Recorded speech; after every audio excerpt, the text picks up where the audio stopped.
په نننۍ ویډیو کې به تاسو د رسول الله سلام د ناروغۍ د هغه مبارک د رحلت او د هغه مبارک د جنازې په اړه باندې معلومات ترلاسه کړئ. بسم الله الرحمن الرحیم. السلام علیکم ورحمت الله وبرکاته. مؤمنانو، راځئ د هغې ورځې کیسه واورو په کومه ورځ چې د انسانیت ستر لارښود رحمت پیغمبر حضرت محمد مصطفی صلی الله علیه وسلم له دې دنیا څخه رحلت کوي. دا قصه د درد، مینې او د ایمان کیسه ده او هر عبارت یې په صحیح حدیثونو ولاړ دی. په صحیحینو کې راغلی دي چې رسول الله صلی الله علیه وسلم شاوخوا 20 ورځې وړاندې له وفات څخه په سخت سر درد او تبې باندې مبتلا شو. هغه مبارک به فرمایل زه دومره سخت ناروغه یم لکه 2 نفر چې یو ځای ناروغه شي. البدایه والنهایه د ابن کثیر او په تاریخ طبري کې راغلی دي چې د ناروغۍ په سخت حالت کې رسول الله صلی الله علیه وسلم د اسامه ابن زید رضی الله تعالی عنه لښکر ته شام ته د استولو امر وکړ. دا د هغه مبارک د امت د راتلونکي امنیت ساتلو لپاره وروستنی جنگي او نظامی فرمان و.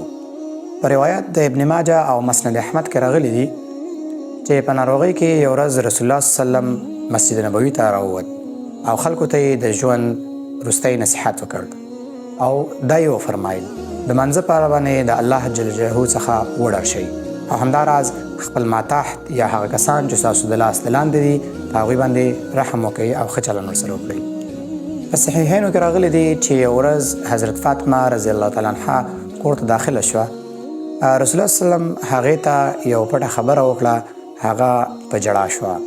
وروسته بیا رسول الله صلی الله علیه وسلم ورته یو بله خبره وکړله. حضرت فاطمه رضی الله تعالی عنها واپس مسکی شوه او ویې خندل. وروسته صحابه کرامو وپوښتل چې دا څه راز و، تاسو لومړی وژړل او بیا مو وخندل. هغه وویل چې لومړنۍ خبره چې رسول الله صلی الله علیه وسلم ماته وکړله هغه دا و چې له دې مرض څخه به یا له دې ناروغۍ څخه به زه وفات کیږم.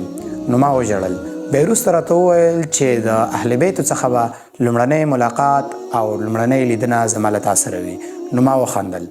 همداراز په صحیحینو کې راغلی دي چې رسول الله صلی الله علیه وسلم غوښتل د خپل ژوند وروستۍ ورځې د حضرت عایشه رضی الله عنها په کور کې تېرې کړي. نو الله جل جلاله یې دا دعا قبوله کړه. او همداراز په آخري ساعت کې د رسول الله صلی الله علیه وسلم سر مبارک د حضرت عایشه رضی الله عنها په غېږ کې و او رسول الله صلی الله علیه وسلم دا الفاظ وویل: ای الله، زه غوره ملګري غواړم یا اعلی ملګري غواړم.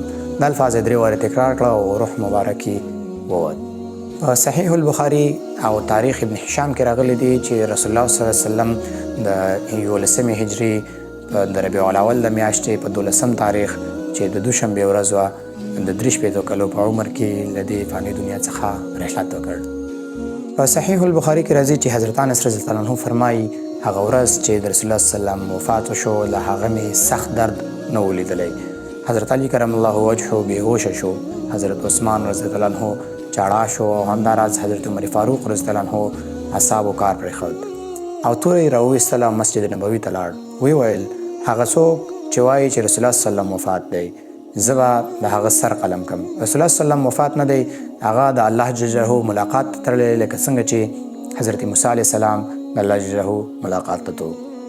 یوازینی حضرت ابوبکر رضی الله تعالی عنه چې کله راغی او ویې کتل په رسول الله صلی الله علیه وسلم باندې څادر خور و، د رسول الله صلی الله علیه وسلم څخه یې څادر لرې کړ. لومړی مهر نبوت وکت او وروسته یې رسول الله صلی الله علیه وسلم ته غاړه ورکړه، په ژړا شو.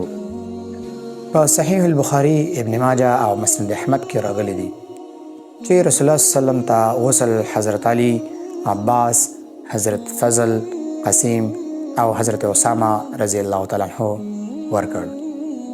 کفن په 3 ټوکرو مشتمل و او جنازه یې پرته له امام څخه ډلې ډلې خلک ورتلل او جنازه یې ورباندې ادا کوله. په ترمذي او ابن ماجه کې راغلی دي چې رسول الله صلی الله علیه وسلم د خپل کور داخل دفن کړی شو. حضرت ابوبکر رضی الله عنه فرمایل چې ما د رسول الله صلی الله علیه وسلم څخه اورېدلي دي چې انبیا په کوم ځای وفات شي هماغه ځای د دفن وي.